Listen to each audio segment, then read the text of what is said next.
Hello, my name is Paul France. I'm a partner with Baker Tilly in Milwaukee, and I'm happy to share the audit results for the external audit for December 31st, 2022, both from the financial audit and the county's single audit. Again, thanks for letting me attend virtually. If you do have questions after watching this recording, please feel free to pass them along to Gwen, and she will get them to me, and I'll funnel back any responses that I have related to those questions. So with that said, I'll begin my prepared remarks. We've completed our audit for the county's financial statement audit for the year ended December 31st, 2022. Our audit was performed in accordance with auditing standards generally accepted in the United States of America and standards applicable to financial audits contained in government auditing standards issued by the Comptroller General of the United States. We issued an unmodified opinion, also known as a clean bill of health. Ultimately, when you hire an external auditor, this is the outcome that you're looking to hear. What that opinion tells you is that all necessary disclosures have been included within that ACFR, or Annual Comprehensive Financial Report, that all accounting principles have been applied consistently year over year, and that the financial statements are free of material misstatement. The county does submit this report to the Government Finance Officers Association, the GFOA, for a certificate of achievement and excellence in financial reporting. We've done that for a number of years, and we anticipate that the county will continue to receive this award for the 2022 submission. Within that report is the management's discussion and analysis, also known as the MD&A. You can find that on pages 11 through 20. If there was anything to read through within that thick document, I point you to that section that's written by management. Does a good job of comparing the current year to previous years, and is written very well. So I would highlight that in something you should peruse through. In addition to the financial audit, we also complete a compliance audit, or also known as a single audit, or the county's federal and state awards audit. This takes place because ultimately the county receives more than $750,000 of federal grant dollars each year that they receive and expend. And anytime you're over that threshold, you have a federal and a state awards single audit. And so we perform that audit in accordance with the aforementioned standards, in addition to uniform guidance and the state single audit guidance. So we've issued an unmodified opinion on that audit.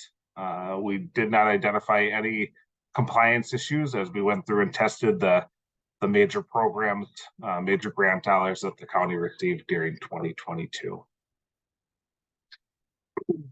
I'll move into a little bit of financial highlights for the year 2022.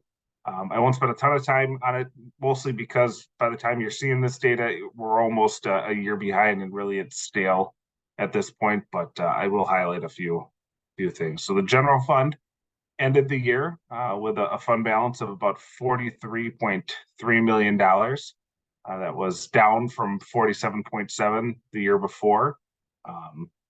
But when ultimately you had planned to, when you put together the budget for 2022, you had planned to use a significant amount of fund balance, about $19 million, and actually ultimately only used about $4 million. So it was a positive swing in that nature. That $43 million is broken down into a number of different categories to help you understand how that money can be spent in the future. I'll focus just really ultimately on one of the categories. So of that $43.3 million, about 12.4 is unassigned fund balance. This would be the reserves of the general fund. So about $12.4 million of reserves. I like to take that unassigned number and divide that by the total expenses of the general fund, which is about $96 million. And so that comes out to about 13%.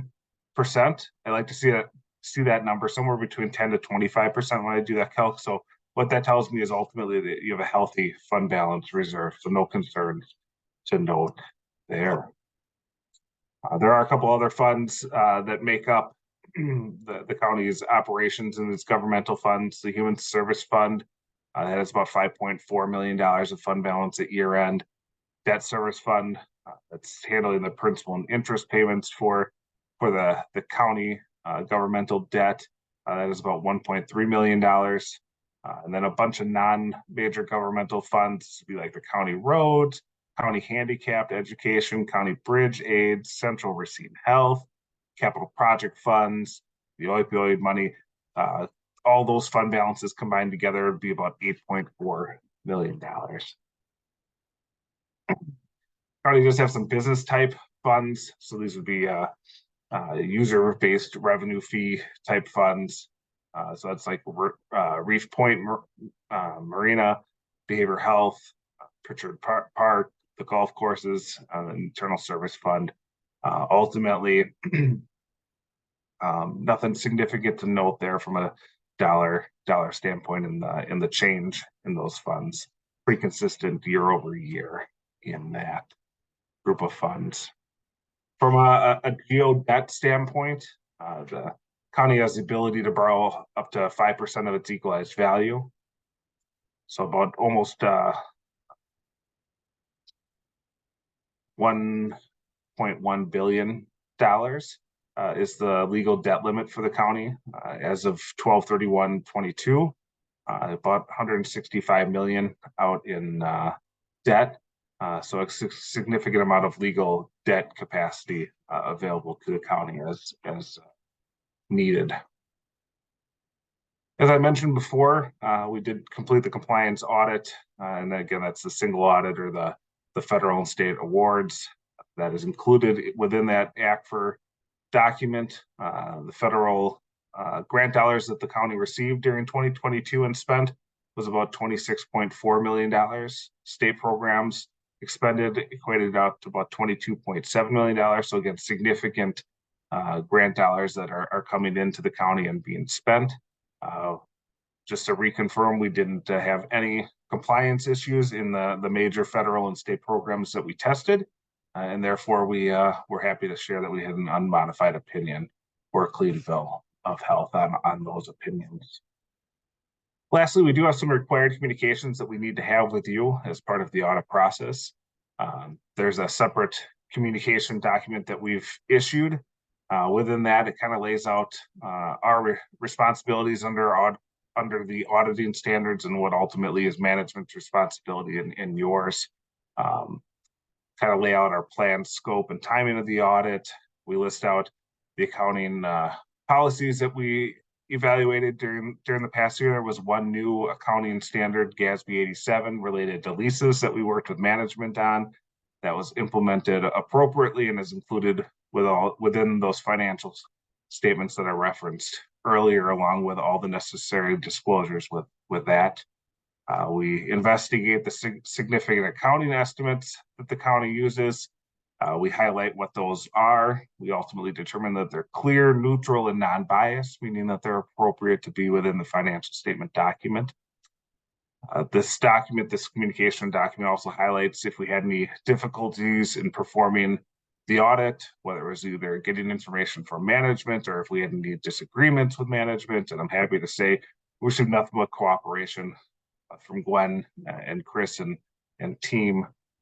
It was a smooth audit process. It's year 2 working with them in their roles, and certainly saw significant growth in the audit process and the products that we received from a work paper standpoint, and ultimately the type of questions that they were asking throughout the year, in addition to just reviewing the ultimate financial statement documents, just highlighting their wealth of knowledge. And so you're in good hands with them. So we thank them for making our process as easy as possible. Additionally, we list out any non-attest services that we provide to the county. Non-attest meaning non-audit services. We do some journal entries during the course of the audit work. We do help in preparing the financial statements. Ultimately, both not unusual for entities of your size for us to be involved. Really, we're from the financial reporting standpoint, we're doing that as a service, just due to time of management that they've determined that it's best used elsewhere. They may take that on or make a different decision in future years, but not unusual for that to be outsourced to us.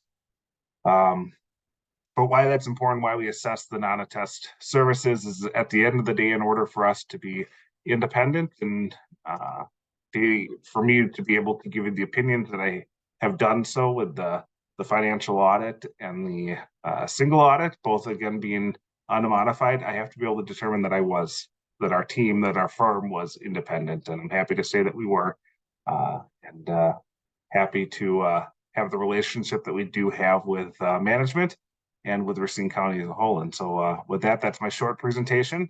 Again, I appreciate you watching the virtual recording. Feel free to pass along any questions that you may have for me, and look forward to connecting at some point in the future. Thanks.